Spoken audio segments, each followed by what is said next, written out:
Sugar వ్యాధి ఒక silent killer అని చాలామందికి తెలుసు. ఇది శరీరంలోని వివిధ భాగాలపై ప్రభావం చూపుతుంది. తరచుగా మూత్ర విసర్జన, విపరీతమైన ఆకలి, అలసట వంటి సాధారణ లక్షణాలతో పాటు నోటి ఆరోగ్యంలో వచ్చే మార్పులు కూడా మధుమేహానికి సంకేతాలు కావచ్చు. చాలామంది ఈ విషయాన్ని గమనించరు. రక్తంలో చక్కెర స్థాయిలు పెరగడం వల్ల రోగనిరోధక శక్తి బలహీనపడుతుంది. ఫలితంగా నోటిలో ఇన్ఫెక్షన్లు వచ్చే అవకాశం పెరుగుతుంది. ముఖ్యంగా 3 రకాల నోటి సమస్యలు షుగర్ వ్యాధి హెచ్చరిక సంకేతాలుగా పనిచేస్తాయి. అవేంటో ఇప్పుడు మనం తెలుసుకుందాం. Dry mouth. మీ నోరు తరచుగా ఎండిపోతుందా? ఎన్ని నీళ్లు తాగినా ఉపశమనం కలగడం లేదా? అయితే ఇది కేవలం దాహం మాత్రమే కాకపోవచ్చు. షుగర్ వ్యాధి ప్రారంభ సంకేతాలలో నోరు ఎండిపోవడం ఒక ముఖ్యమైన లక్షణం. రక్తంలో చక్కెర స్థాయిలు పెరిగినప్పుడు లాలాజలం ఉత్పత్తి తగ్గుతుంది. దీనివల్ల నోరు, గొంతు ఎండిపోతాయి. లాలాజలం నోటిని శుభ్రంగా ఉంచగలదు. అది తగ్గితే ఇన్ఫెక్షన్లు వచ్చే అవకాశం ఉంది.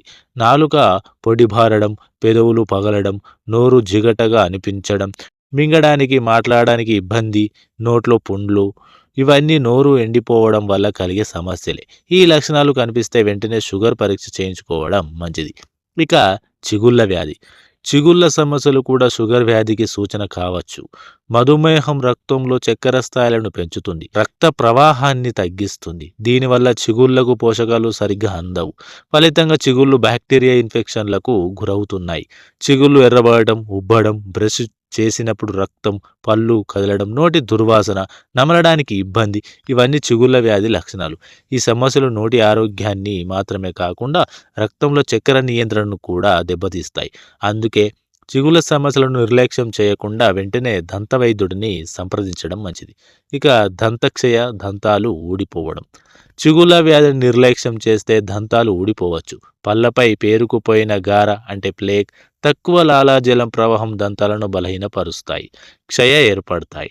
పంటి నొప్పి, పళ్ళు కదలడం లేదా ఊడిపోవడం, చిగుళ్ళ వాపు, నోరు చేదుగా అనిపించడం వంటి లక్షణాలు కనిపిస్తే జాగ్రత్త పడాలి. ఇవి షుగర్ వ్యాధి కారణంగా వచ్చే ఓరల్ ప్రాబ్లమ్స్ కావచ్చని అనుమానించాలి. ఇక మరికొన్ని సంకేతాలు ఏమిటో ఇప్పుడు మనం తెలుసుకుందాం. దంతాల సమస్యలే కాకుండా మరికొన్ని నోటి సమస్యలు కూడా షుగర్ వ్యాధికి సూచనలు కావచ్చు. ఉదాహరణకు నోటి పూత, ఓరల్ ట్రస్ట్. నోటిలో తెల్లటి మచ్చలు ఏర్పడడానికి దారితీసే ఒక ఫంగల్ ఇన్ఫెక్షన్ ఇది. నోటిలో తెల్లటి మచ్చలు, నొప్పి, పుండ్లు ఆలస్యంగా నయం కావడం, రుచిలో మార్పులు, నోటి పూత లక్షణాలు, ఈ లక్షణాలు కూడా షుగర్ వ్యాధికి సూచనలు కావచ్చు. అందుకే వీటిని కూడా గమనించాలి. ఇక నోటి ఆరోగ్యాన్ని ఎలా కాపాడుకోవాలో ఇప్పుడు మనం తెలుసుకుందాం. షుగర్ వ్యాధిగ్రస్తులు రక్తంలోని చక్కెర స్థాయిలను ఆహారం, వ్యాయామం, మందులతో నియంత్రించుకోవాలి. రోజుకు 2 సార్లు బ్రష్, ఫ్లాస్ చేసుకుంటూ దంతాలపై గార పేరుకుపోకుండా జాగ్రత్త పడవచ్చు. క్రమం తప్పకుండా దంత వైద్యుడిని సంప్రదించి పరీక్షలు చేయించుకోవాలి. నోరు పొడి బారకుండా తగినంత నీరు తాగాలి. చక్కెర పదార్థాలకు దూరంగా ఉండాలి. మంచి నోటి పరిశుభ్రత పాటించడం రక్తంలో చక్కెర నియంత్రణకు ఎంతో ముఖ్యమో ఆరోగ్య పరిరక్షణకు కూడా అంతే ముఖ్యం. నోటి ఆరోగ్యంపై శ్రద్ధ వహిస్తే తీవ్ర సమస్యల నుంచి బయటపడవచ్చు.